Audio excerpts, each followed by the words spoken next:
Lucas capítulo 15, versículo 8 em diante, 8, 9, você vai ver uma pequena parábola. Fala de uma mulher que possuía 10 dracmas. Uma mulher que possuía 10 dracmas. Para quem não sabe, a dracma era uma moeda grega de prata que normalmente as mulheres casadas usavam na cabeça como um enfeite especial. Tem muita coisa que se fala sobre isso. Eu peguei alguma coisa resumida só para dar uma ideia para quem não tem noção do que seja dracma, tá? E seria um tipo de uma grinalda, feita com as moedas, e normalmente era dado para a noiva, colocado na noiva no dia do casamento.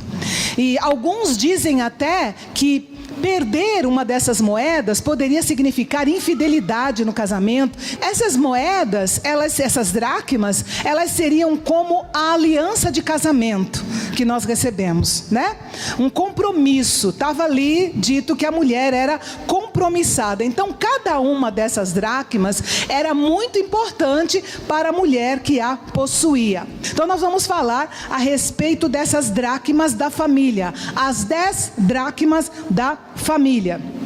2 Reis, capítulo 4 e versículo 26, tem um versículo que eu gosto muito. Nesse versículo, nós já encontramos as 3 primeiras dracmas da família.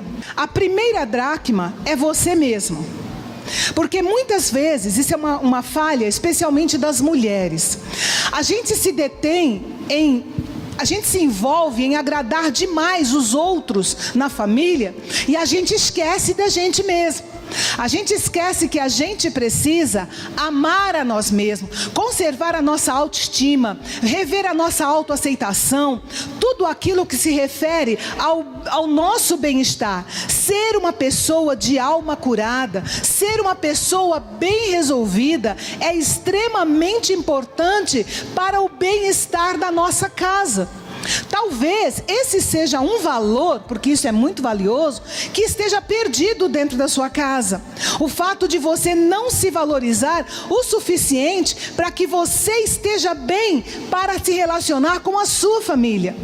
Uma pessoa que não está bem resolvida consigo mesma, uma pessoa cheia de feridas na alma, é uma pessoa que pode prejudicar o bom relacionamento dentro de casa, pode prejudicar o bom andamento e até o desenvolvimento da sua família. Quando Jesus falou que nós devemos amar a Deus sobre todas as coisas e depois ao próximo como a nós mesmos, para mim está claro ali que a ordem é a seguinte: eu amo primeiro a Deus, depois eu me amo, não com um amor egoísta, mas com um amor de referência, porque é do modo como eu me amo que eu vou estar apta para amar o outro. Entendeu? Então, se eu não me amo, eu não tenho um referencial para amar o outro, porque eu me odeio, porque eu não me aceito, então eu vou odiar o outro, eu não vou aceitar o outro. Se eu sou uma pessoa toda mal resolvida, como é que eu vou ter uma referência para poder dar carinho, dar amor e amar o outro como Deus quer que eu ame? Então eu preciso estar bem. A primeira pessoa dentro de casa a estar bem tem que ser você mesmo. A segunda dracma que você precisa conservar, ter e talvez até resgatar na sua família é a questão do casamento, a questão do cônjuge. É o que diz lá o versículo: vai tudo bem contigo? Depois ele pergunta: vai tudo bem com teu marido? Então essa é a segunda dracma. Muitos casamentos estão acabando porque olha para o outro com cara de aula de matemática e não com cara de aula de história. Quando você chegava na aula de matemática, principalmente no ensino fundamental, a professora chegava e já escrevia na lousa assim: problemas, não é? Problemas. Aí chegava lá na outra aula e dava lá uma explicaçãozinha, corrigir e tal. Aula seguinte: problemas. Então tem gente que encara o casamento como se fosse uma aula de matemática, só vê problema. Quando aparece a mulher na frente, lá vem problema, lá vem a dona encrenca. Tem umas mulheres que têm esse apelido e nem sabem. Então lá vem problema também. A gente tem que olhar para o nosso cônjuge como uma aula de história. Como é que era a aula de história? A aula de história, ela vinha com fotos, ela vinha com documentários, com histórias, né? O casamento tem que ser isso. Ele tem que ter boas fotos, ele tem que ter documentários no sentido de boas histórias, que você olhe para trás e diga, lembra daquele momento? Lembra daquela dificuldade? Lembra quando a gente casou, que morava num quartinho e agora estamos nessa casa bonita? Lembra daquela gravidez complicada? Então são histórias que vão dando aquele suporte para que o casamento se vá solidificando e não problemas para que ele vá se diluindo, entendeu? Mas é isso que constrói um relacionamento. Depois ele perguntou primeiro, vai bem contigo? Vai bem com teu marido? Vai bem com teu filho? Essa é a nossa terceira dracma. Os filhos são joias emprestadas e nós não podemos desistir dos nossos filhos. Por isso que João escreveu ali, né, em 3 João 4, ele falando de filhos espirituais, mas a gente pode usar isso para nós também. Não tenho alegria maior do que ouvir que meus filhos estão andando na verdade. É assim que nós, como pais, devemos assumir a postura. Sofrer diante do Senhor, lutar diante do Senhor, até ver Cristo formado nos nossos filhos. É uma questão de honra, queridos. Nós servimos a um Deus grande, forte e poderoso. Como que a gente vai se conformar em gerar filhos para ir para o inferno? Então a gente tem que insistir. Senhor, o Senhor me deu esse filho, o Senhor me deu essa filha. Você pode dizer assim, mas meu filho está preso, irmã, já está no fundo do poço. Gente, eu faço trabalho no presídio, agora está meio parado, né, por causa da pandemia. Não importa onde está seu filho e sua filha, Deus é o Deus do impossível e Ele vai fazer um milagre na sua casa. Próxima dracma é a mesa. Gente, é extremamente importante a gente lutar por esse momento, viu? Mas se há uma coisa que a gente precisa conservar, resgatar se foi perdido na sua casa, é esse momento em volta da mesa. Aquele momento em que pai e os filhos, se você está sozinha, a mãe e os filhos, não importa, mas que vocês estejam na mesa, juntos, agradecendo ao Senhor pelo alimento, agradecendo pela provisão, agradecendo pela família.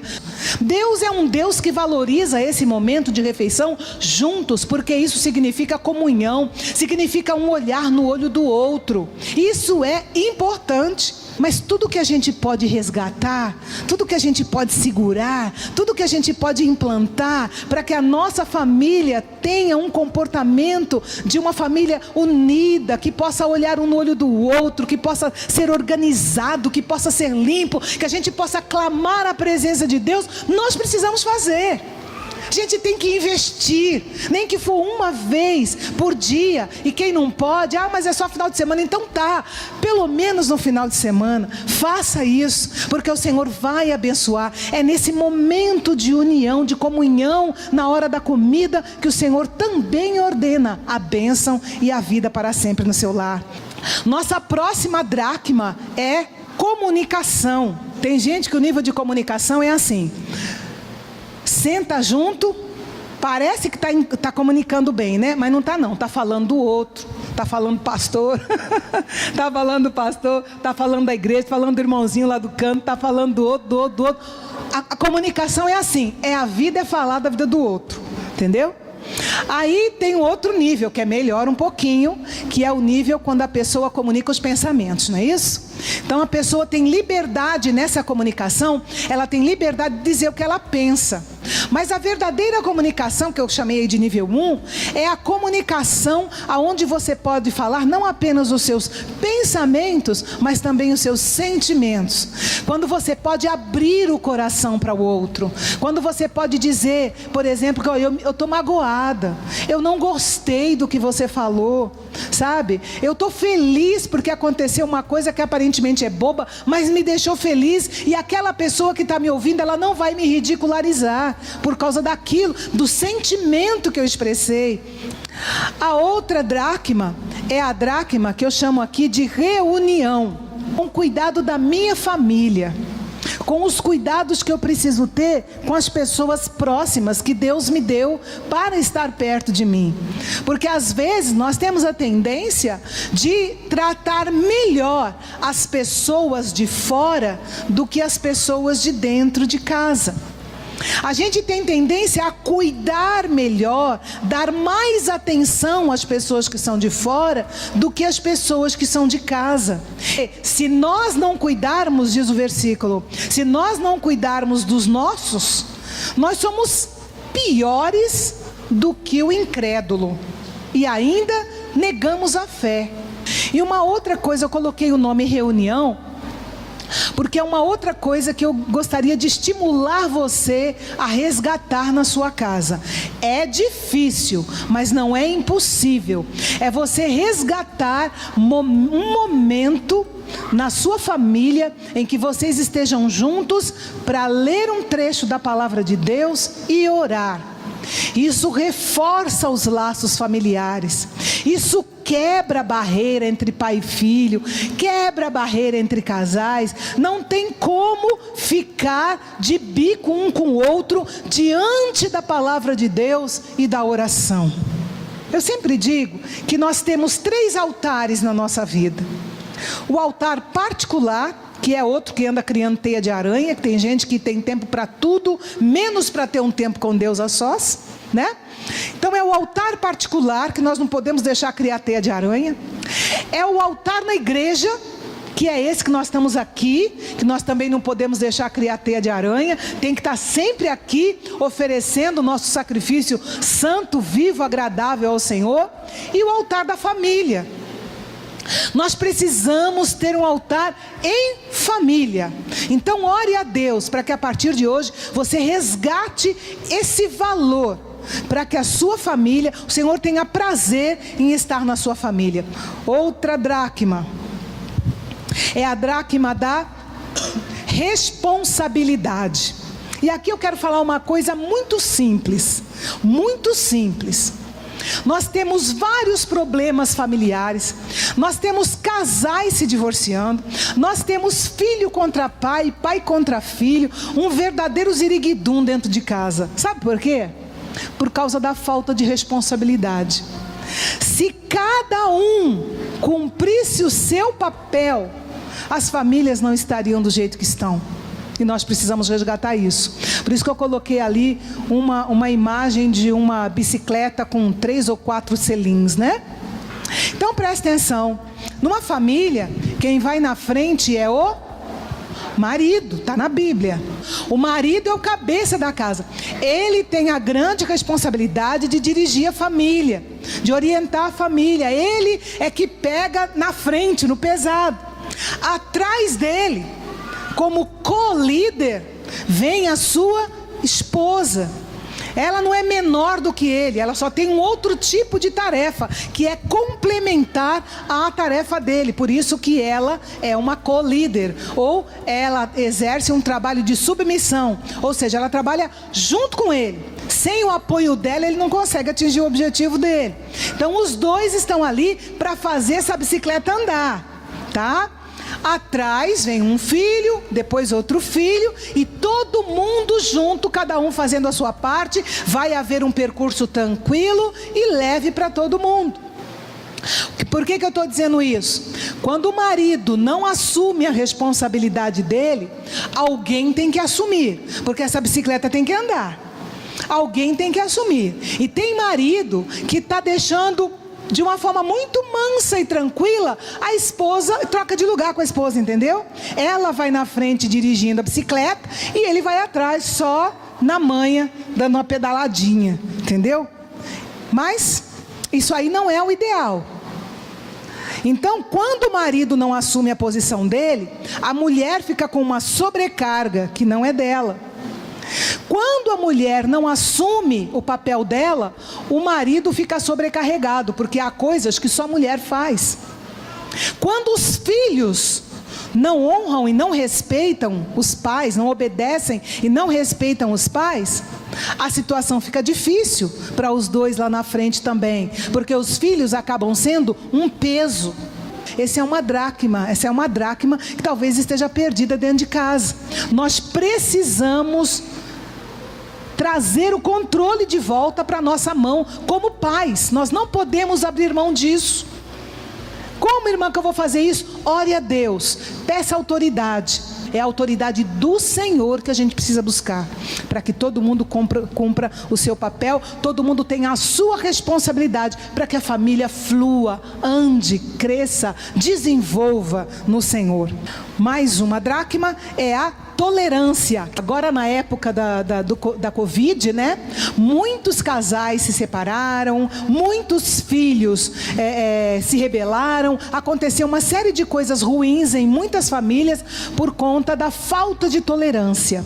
Mas que o Senhor nos ajude a resgatar a tolerância, sabe? Contar até 10, falar com o filho com um pouco mais de calma, a tolerância, saber falar na hora certa, para não causar encrenca, não causar briga, saber pedir perdão se for necessário, ao filho, ao marido, à esposa. A gente tem que ter essa flexibilidade, porque o Senhor é tolerante conosco, não é? Muito. Então nós precisamos repassar isso que nós recebemos da parte do Senhor.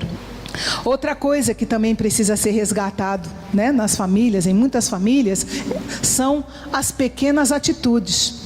Com licença, por favor, obrigada, desculpe, né? São coisas que precisam acontecer. Às vezes a gente faz na rua, com os outros.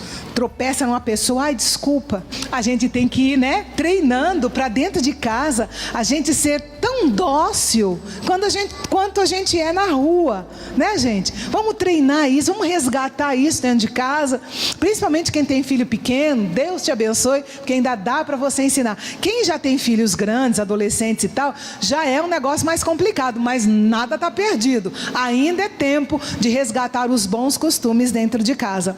E a 10ª e última dracma da família, a mais importante de todas, né, diríamos assim, é o temor a Deus. Por que o temor a Deus? Porque ele é o princípio da sabedoria.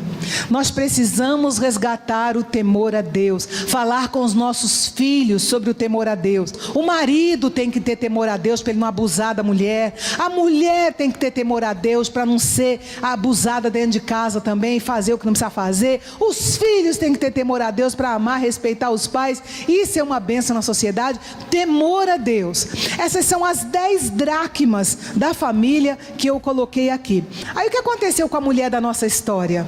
Ela perdeu uma dracma. O que foi que ela fez? Ela acendeu a candeia e começou a... Onde foi que ela perdeu essa dracma, gente? Onde? Tá prestando atenção? Onde é que a gente anda perdendo as coisas mais valiosas que Deus nos deu? Dentro de casa. Dentro de casa. Mas essa mulher ficou apavorada, porque ela sabia que ela estava correndo riscos sem aquela uma dracma, né? Então ela acendeu a lamparina, ela varreu, ela procurou. É engraçado quando a gente começa a procurar coisas dentro de casa que está perdida, a gente encontra coisa que a gente nem queria encontrar, coisa que você nem lembrava que tinha mais. E assim é, quando você resolve resgatar valores dentro da sua casa, o Senhor ainda dá outras coisas de brinde para você, viu? Às vezes uma coisa que você nem tinha pensado, o Senhor abençoa você com aquilo, né? Porque o Senhor sabe que você está buscando esse empenho, sabe? Em resgatar os valores familiares dentro de casa. O Senhor está tão envolvido nisso com a gente, que Ele vai abençoar a gente com mais do que aquilo que a gente está pedindo. É uma questão de empenho, é uma questão de você decidir a todo custo resgatar esses valores. E aí, o que aconteceu? Ela encontrou. O que ela fez depois? Reuniu as amigas e as vizinhas e falou: alegrai-vos comigo, porque eu achei a minha dracma perdida. Então, quando a gente tem uma família abençoada, que a gente conseguiu resgatar os valores, o que a gente faz? A gente chama as pessoas, a gente compartilha com as pessoas, através da nossa família, daquilo que a gente testou que deu certo, a gente é canal de bênção para a vida das pessoas. Aí fica a pergunta: e nós? que nós perdemos dessas 10 dracmas? O que foi que nós perdemos dentro da nossa casa que a gente precisa resgatar? O que está perdido dentro da sua casa? Talvez esteja perdido há anos. Está lá num canto cheio de pó. E você precisa começar a varrer essa casa. Precisa acender uma candeia, luz. Sabe o que é a luz? A palavra de Deus, para iluminar os cantos da sua casa. Eu queria que você pensasse aí, de tudo aquilo que a gente falou aqui, o que está faltando?